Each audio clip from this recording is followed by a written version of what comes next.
Olá, eu sou Douglas Rainho, idealizador do blog Perdido em Pensamentos. E nesta edição do Perdido em Perguntas, vamos responder algumas perguntas variadas dos nossos leitores. Acompanhem.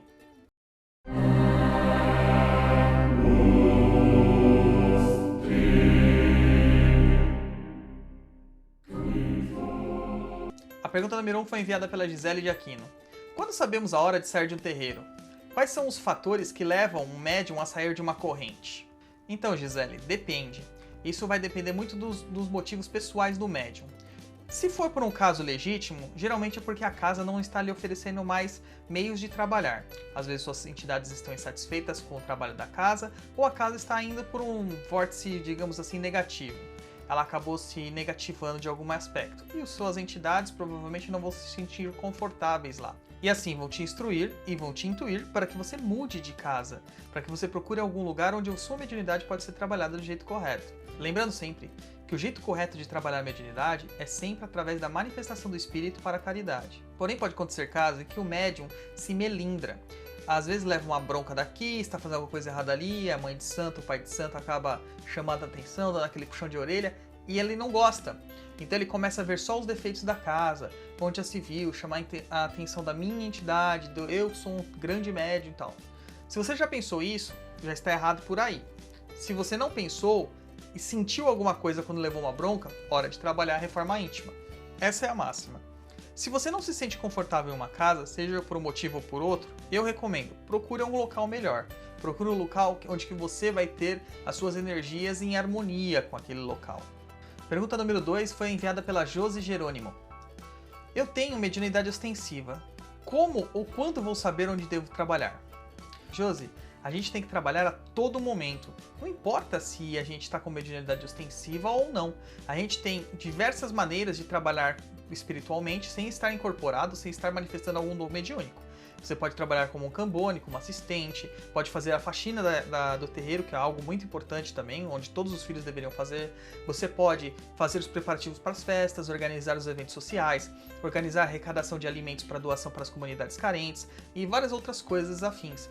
Tudo isso é prática de caridade, e a Umbanda é caridade. Então se você estiver praticando caridade, você está fazendo Umbanda. Dentro da questão mediúnica, você vai saber que é o momento de trabalhar quando a sua mediunidade ela se despertar de uma forma que você não consiga controlá-la. Esse é o caminho da dor. Esse é o caminho que dizem que quando não entra pelo amor, entra pela dor.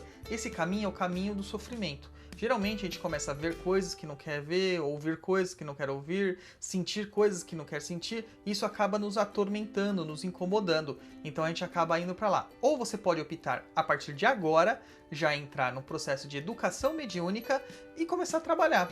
Isso vai depender de você. Se você quiser, você está pronta. É só você chegar até os dirigentes da casa e pedir para entrar dentro da corrente para aprender. Mesmo que você tenha mediunidade ostensiva, não acho que você vai entrar dentro do terreiro e já vai imediatamente começar a dar consultas e tudo mais, como os médiuns antigos. Isso é raro. Se acontecer isso, tem um porquê, o dirigente vai dizer. Se não acontecer, não se incomode com isso.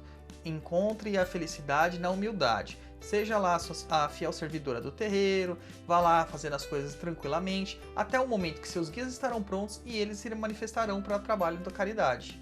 Pergunta número 3. Eu preciso ser um bandista para frequentar o terreiro?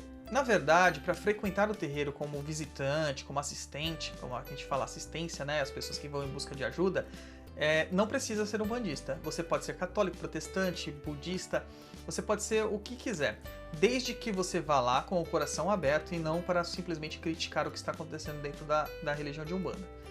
Você será atendido de qualquer forma, você terá suas preces ouvidas de qualquer forma, as entidades falarão com você de qualquer forma. Para elas não importa a religião que você tem. Para elas não importa qual que é o Deus que você professa. O que importa para elas é o quão bem você está fazendo para si e para os outros. Simples assim. Agora, se você quer trabalhar mediunicamente dentro da Umbanda, sim, você vai acabar se tornando um umbandista. Tem que seguir a liturgia umbandista, a doutrina umbandista e todos os dogmas que a Umbanda tem. Então, se você quer fazer parte de uma corrente, então você tem que realmente saber que vai ter que se tornar um bandista. Você pode visitar outras religiões com uma forma coloquial, de uma forma informal, porém a fé que você vai professar a partir daquele momento de forma oficial será a Umbanda. Pergunta número 4. Para que existe sincretismo religioso? Se a Umbanda é africana, a gente tem que cultuar os orixás. Olha, a Umbanda ela não é africana. A Umbanda tem influências africanas, existem elementos africanos que foram incorporados à prática e à tradição umbandista. Mas a Umbanda é brasileira. E assim como tem elementos de influência africana, também existem elementos de influência indígena, existem elementos de influência europeu, existem outros elementos de influência como o kardecismo, magias, até partes mesmo da Índia. A linha do Oriente é uma linha que tem representantes de povos de todo o planeta, e eles estão dentro da Umbanda, inseridos dentro das linhas de Umbanda, e trabalharão para a Umbanda. O sincretismo religioso realmente existiu, mas eles vieram dentro do culto de nação que acabou se transformando no candomblé que nós conhecemos aqui no Brasil. Era necessário, e é aquela história que todo mundo conhece, que havia necessidade de disfarçar os santos e tudo mais. Porém, na Umbanda isso não aconteceu. Gente, a Umbanda ela foi formatada em 1908.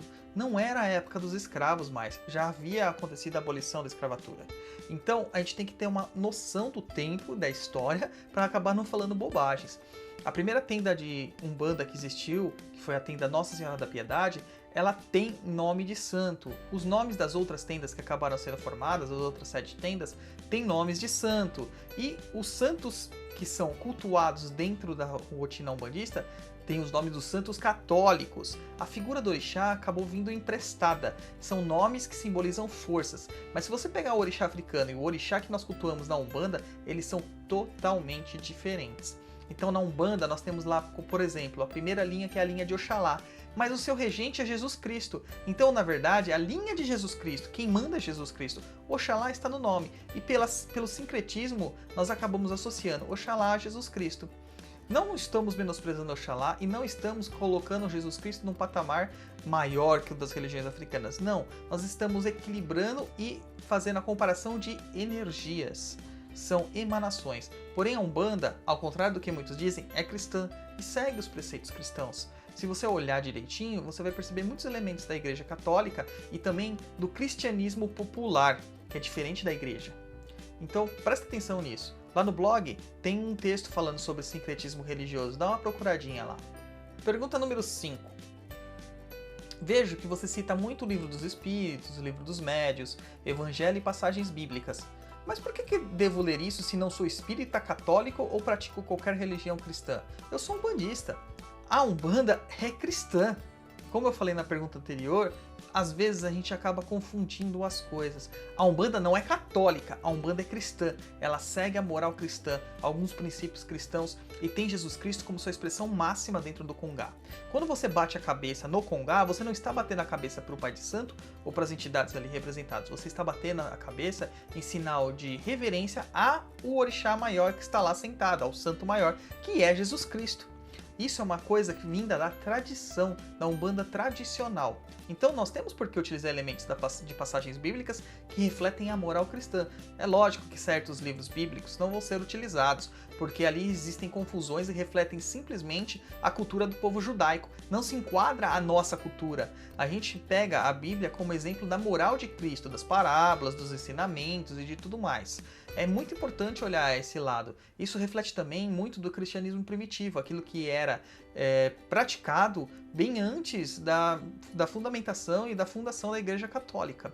Quanto aos livros do Allan Kardec ele foi um codificador de conhecimentos espíritas. Eles são importantíssimos também, eles trazem muito conhecimento para nós e acabam servindo de guias para muitos problemas que nós temos. Inclusive, dentro do regimento interno da Tenda Espírita Nossa Senhora da Piedade, existe lá a indicação do uso dos livros espíritas como material de estudo básico dentro da religião umbandista também. Isso foi uma regra colocada pelo próprio Caboclo das Sete Encruzilhadas. Então você pode estudar o Livro dos Espíritos, pode estudar o Livro dos Médiuns e o Evangelho segundo o Espiritismo e os outros 2 livros da codificação, o Céu e o Inferno e o Gênese, porém você tem que ter discernimento, porque o próprio Kardec disse que muitas coisas ali deveriam ser atualizadas e não foram. As pessoas pararam de tentar investigar o espiritismo e se aprenderam muito nos romances. Então você use o seu discernimento, que é a sua primeira ferramenta para evitar certas confusões que acontecem por aí, tá certo? Então é isso, pessoal. Não se esquece de se inscrever aqui no canal, curtir, compartilhar esse vídeo, comentar, enviar sua pergunta através do nosso blog lá, www.perdidoempensamentos.com. É isso aí e nos vemos na próxima edição. Até lá!